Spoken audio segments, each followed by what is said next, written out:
Hey Gemini. So, the King of Cups. Calm, cool, collected, listening, paying attention. Maybe there's been a lack thereof. Maybe you're ready to finally listen. Maybe they're ready to finally listen. The King of Cups is somebody who is very much saying, hey, we have some stuff to talk about. Maybe there's been anger before. Maybe we haven't listened to each other before. But now is the time to actually listen to each other. Now is the time to actually have some sort of sanctity and paying attention to what each other has to say. Because the thing is, the King of Cups is about balance, okay? It's about emotional control, which is super important here, Gemini. So if your emotions have been on the fritz, or if you've been feeling a certain way towards a certain person, and there's been anger or angst, or you're beside yourself about the situation, or they're beside themselves about the situation, there's some sort of calming coming here. There's some sort of understanding being reached here, okay? Now, your Oracle card, she who listens, Hannah, understanding, witness, and compassion. I just said some sort of understanding. I hadn't even read the Oracle card yet. Now, this applies to both sexes, he or she. I don't apply sex to the cards, but Hannah, very interesting. So there is going to be some sort of possible reconciliation or recognition of, we need to talk, we need to come to some sort of agreement, or we need to understand each other. Because again, the witness part of it strikes me very interesting in the Hannah card, just in the fact that it's saying we've both been through this together, but maybe we've seen it differently. Maybe we have witnessed two different scenarios, and now we actually need to talk about it, because Hannah represents who will listen to me without judgment. What do I need to talk about, and what can I leave out? Like what stories do we need to relive, and what stories can we release? And then how do I release the inner stories of myself? So somewhere along the lines, paths have crossed, and there's been a very big miscommunication, which needs to be resolved, or it needs to be brought to the table, but in a way that both parties are paying attention and not finger pointing and not, who did what to who anymore. Let's get past that and move to something else. Now, the next card you have is your current position coming into the month, and you have the Knight of Wands. There's some sort of passion here between you and this other person that you want, that they want, but nobody wants to eat that piece of humble pie. Understanding, right? Because somebody's saying, so-and-so did this to me, and so-and-so did that to me. And so again, there's that finger pointing, but at some point there's got to be this understanding coming in. The Knight of Wands is somebody who moves forward, charges forward, isn't afraid to have the conversation, but also wants to bring some sort of momentum. Look, at the end of the day, there's a very strong feeling that you and this person want to move forward, want to make the best of the situation, but nobody's actually doing that. However, the angst with the two of you is that you can move forward. The King of Wands is somebody who is very good about, energetic, so to speak, an energy that flows, a master of energy that says, hey, this is inspiring. So how do we get to the point where you guys inspire each other? How do we get to the point where that want or that need or that passion, that connection becomes bigger than whatever it is you're angry about? And for some of you, you're like, shit, Dark Dove, that's like, we have been through the ringer. You don't understand what he or she did to me, and I get all of that. But then if you can't get past that, or they can't get past that, then cut your losses and run.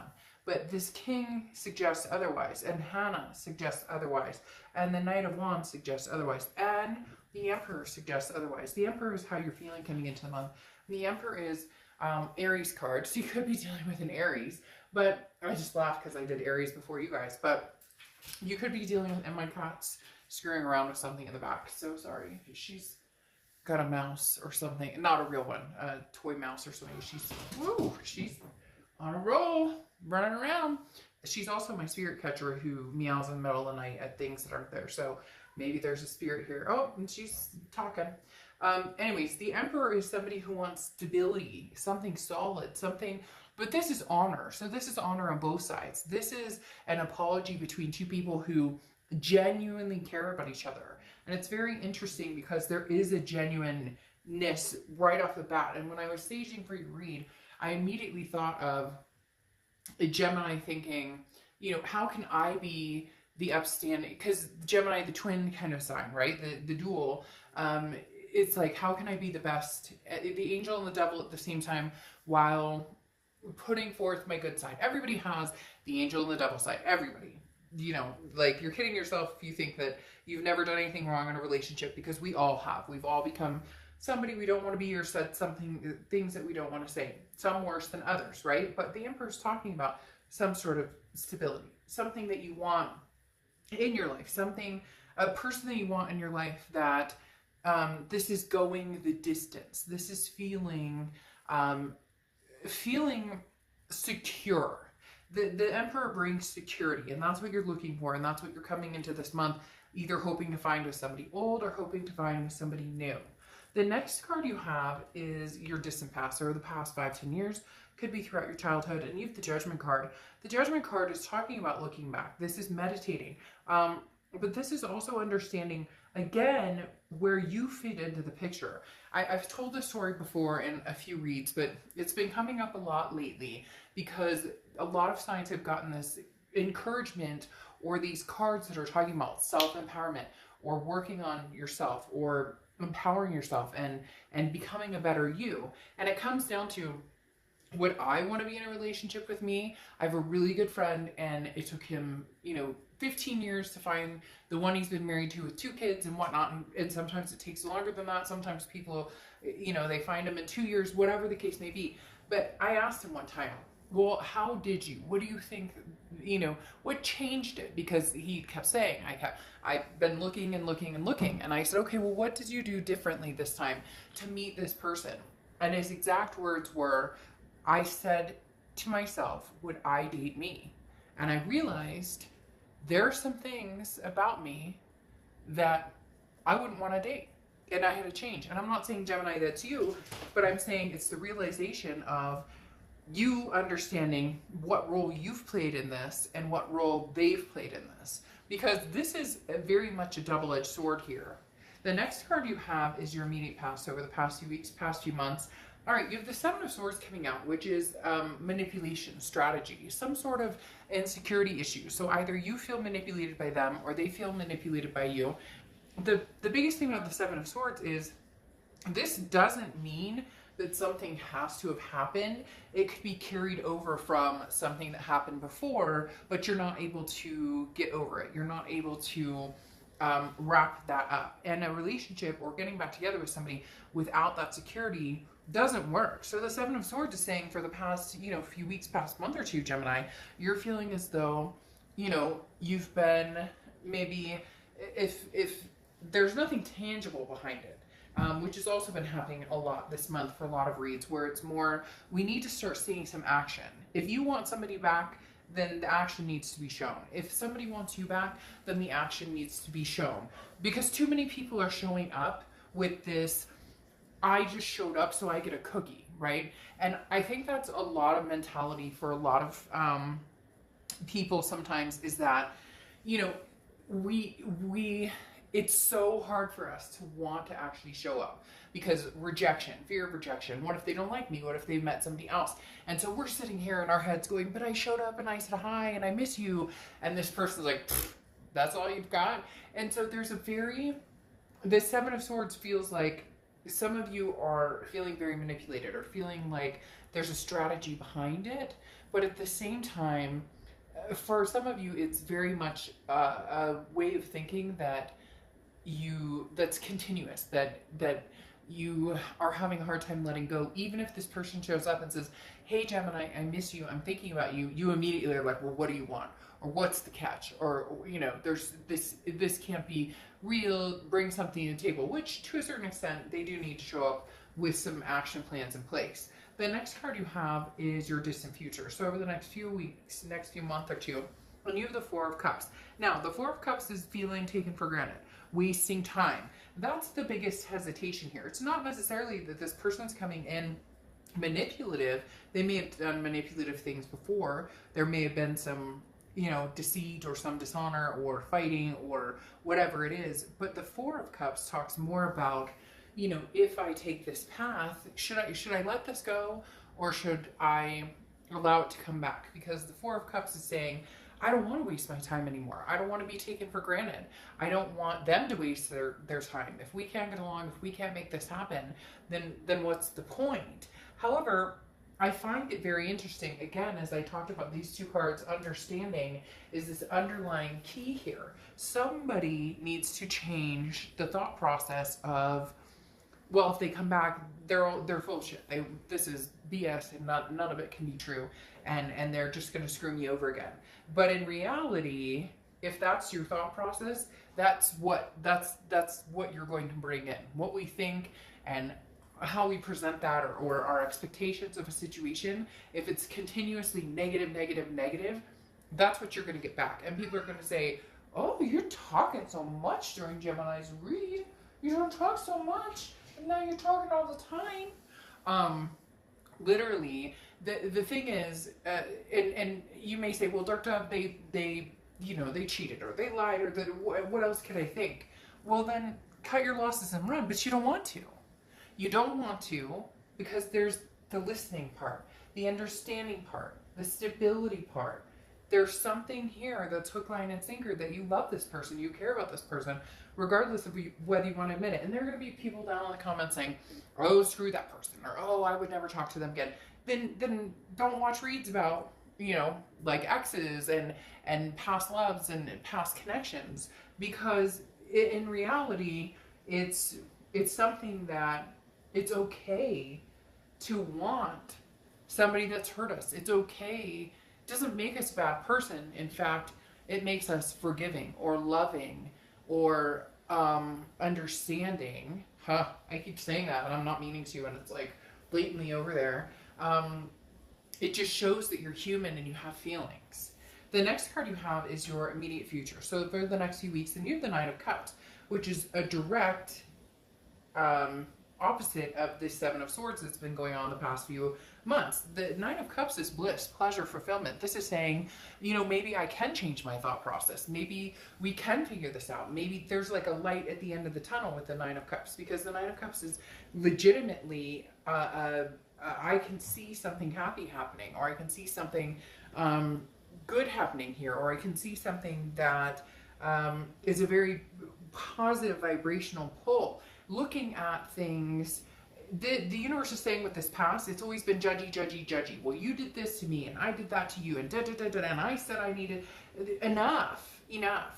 The Nine of Cups is saying, view it as though you and this person haven't had a falling out. Now, I'm not saying ignore the elephant in the room or don't take care of the issues at hand. You're going to have to do that in order for things to resolve themselves. You can't just ignore the problems and hope they go away. They'll still be there tomorrow, even after great, sex or whatever. The Nine of Cups, though, is saying view it differently, understand, and take what you can positive out of it, and then discuss what needs to be discussed from there. Because this is anything tangible that's coming in throughout the month. And you have the Tower card. Now, the Tower card is a destruction, a dissolution. This is what's needed here. Some sort of, crap piling of bricks that came tumbling down in order to have a new foundation. The Tower can be scary. The Tower can be... Now, this could also be a Tower moment that this is this is a dissolution of the relationship and it never comes to fruition.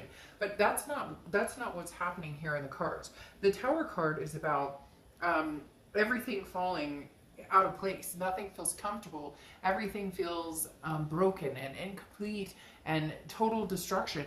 But there's a solid foundation. So if you have a connection with this person and you love them as much as they love you, which there's a very strong connection with this person, Gemini, if you love them, then allow everything to break down around you. You can't control everything. They can't control everything. Allow this to come crashing down if need be. It's kind of that hitting rock bottom. Sometimes you have to hit rock bottom because there's nowhere to go but up, right? And so the Tower card is saying, but there's still a foundation, and the foundation is the strongest part of a relationship, of a friendship, of whatever this is for you. The next card you have is anything you're feeling throughout the month, and you have the Hierophant, which is Taurus card. So you could be dealing with a Taurus, but this is exactly what I was talking about, where I said a lot of signs are getting the self-empowerment, the self-improvement type energy. That's what Taurus, or not Taurus, but that's what Taurus's card, the Hierophant, represents, because the Hierophant is about a spiritual awakening, but this is about, where we belong. very traditional and community type sense of, you know, writing our own story and awareness of who we are, where we want to go, who we want to become. So this is you kind of saying, I'm aware of my environment now. I know whether I want this person back. I know whether I don't want them back. And I understand what it's going to take to get there. And if I say understand one more time, I may actually have to like pause the video and stop. I'm just kidding. But literally I'm saying understand because it keeps coming out, keeps popping like free flowing. And then I understand that's like the theme going on over here. And I just said I understand. Oh my gosh, just forget it. Like, don't listen to me, but still kind of listen to me. Okay, the next card you have are your hopes and fears for the outcome of the month. I don't read cards in reversal. The Three of Wands, okay? The Three of Wands is your hope is a partnership. Your hope is growth and seeing goals building with this person. Seeing this, there's nothing new here. There's nothing suggesting, oh, I'm meeting somebody new. There's something suggesting that the urgency or the feeling of forgiveness or the feeling of wanting to forgive is prevalent here. Wanting the stability is prevalent here. Wanting to make things happen is prevalent here. But knowing that there's been some major cracks here, some major cracks in the foundation, in the building, and it's going to take some time. But ultimately, the goal is the Three of Wands, which is that partnership, planning, growth between two people. And then your outcome is the Seven of Pentacles. The Seven of Pentacles is assessing a situation, understanding that there's pros and cons to every situation. Look, if the cons weigh much more than the pros, then kick it to the curb, right? But if there's enough pros and cons to kind of balance each other out and understand where we can find solutions, then why not look at this as, I don't want to say like a business matter, okay? Because, I mean, love isn't business, but sometimes it is. For some people it is. But the Seven of Pentacles is talking about really looking at a situation and saying, if we got back together, what would be the pros and what would be the cons? And like I said, if the cons weigh so much heavier on your mind and they object your peace and you can't, there's no way you could ever get peace out of the situation, then by all means, move on and that ship has sailed. But for a lot of you, it's actually putting yourself in a situation where you go, okay, things have been kind of crappy or maybe really crappy, but if we were to continue from here, what could we do? What could we do to make this happen? Do we love each other? If you do, pro. Do we want to be back in each other's lives? If you do, pro. Do we fight a lot? Con. Did somebody cheat or hurt the other person? Double con. So you get my point. There's things here that can still be salvaged or that are survivable. It's just whether you choose to see them as that type of scenario. Now, your person, if you're dealing with another person, is coming into the month with the Ten of Wands, which is hardship, burden, responsibility. They feel responsible. They feel responsible for this situation, or they feel burdened by the situation. There's a hardship here. Even if you're the one who screwed them over, not saying you did, I'm just saying it can be reversed regardless of who did what to who. That's not the focus anymore. There's a hardship here. You're feeling hardship for them. You miss this connection. You miss them, and they miss you, point blank, because then you have the Ace of Cups coming out, which is fondness. And the Ace of Cups is more than fondness. The Ace of Cups is my heart. So whoever this person is, Gemini, is your heart. You're their heart. And they feel as though you're the one that they want. You're the one that they know that they can get through these tower moments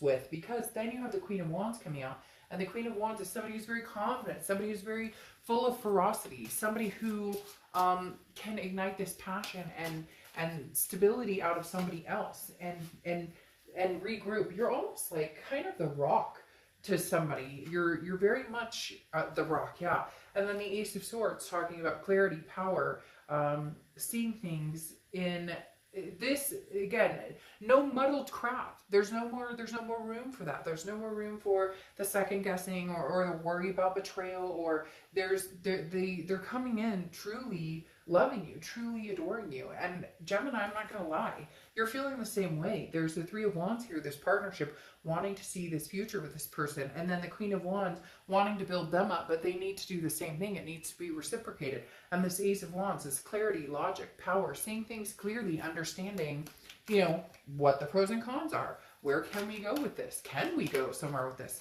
Not everybody can, but for a lot of you, you can. In fact, look, you have the Ace of Cups. Ace of Cups, Ace of Cups. Your clarifying card for the outcome is the Ace of Cups. Double love. Two people who love each other, who are being annoyingly stubborn, okay? Obnoxiously stubborn, because nobody wants to say anything. Nobody wants to regroup here. The Ace of Cups is two people who genuinely love each other, but how do we get past the finger pointing? How do we get past the, you know, feeling of manipulation or the insecurity or whatever happened to make it feel that, to draw out that negativity? How do we get past that? Oh, the Lovers. Come on, Gemini. Your card is popping out here for you, which if you see my reads, you know, that shows me organic truth, that you are genuinely trying to be true to yourself. And even if that means that you're going to reach out to this person, or, excuse me, if they've reached out to you and, you know, you've been ignoring them or ghosting them or not, then I would encourage you to lift that ghosting, to lift that, because to lift the negativity surrounding this, because you have the Lovers card. Again, your card popping out, but on top of that, two aces. They love you, you love them. They love you, you love them. And now the Lovers. Come on, the only thing we're missing right now is the Two of Cups, and all I'm doing is pulling an oracle card. I don't even know what would happen if I was pulling more tarot, because literally, I mean, all you're missing is the Two of Cups, which is twin flame energy. And for some of you, it is twin flame, or it is some sort of energy of, for some of you, it is some sort of karmic connection or soulmate connection going on with this, because like I said, I mean, Ace of Cups, love, love, love. And then the Lovers, I mean, look, at the end of the day, there may be some pissed off emotions. You're pissed at them, they're pissed at you, but the love is definitely still there. Now the question is, who goes first? The question is, who says, okay, you know, and breaks the silence? And I'm not saying that you need to, and I'm not saying that they need to. I'm saying that at some point, you guys would be ridiculous not to. Being, you know, no sugarcoating. If you've seen my channel, you know I do not freaking sugarcoat, because don't lie to yourself. Some of you are sitting here going, nah, never take them back. Well, then you tell that to the Ace of Cups, and the Lovers. And cross watchers, if you're saying, screw Gemini, never, well, you tell that to the Ace of Cups, and the Lovers. All right, I'm done. Now, Rare, Raw, Real is your oracle card closing this out. And this is saying there's a unique beauty that wants to shine through here, okay? There is raw, real in you. This is unfolding the layers. This is understanding that that there might be ugly times. There might be nasty times. There might be raw times. There might be real times. But being able to see the beauty and understanding your connection with this person, and they're understanding the connection with you. And I said understanding again 3 times. I mean, you're probably ready to like throw something at or throw your phone or like hit, but I can't help what keeps coming out. And then I keep forgetting it. And then I say the word and I go, oh, but Hannah and King of Cups, so understanding. But again, this is, who is the person that you can wake up and smell their morning breath with? Who is the person that has seen you're ugly? Who is the person that you've seen they're ugly? And maybe it hasn't gotten that far with this person, but for a lot of you it has. And that is the underbelly of a situation that, as long as the connection is strong, can still be salvaged. All right, Gemini.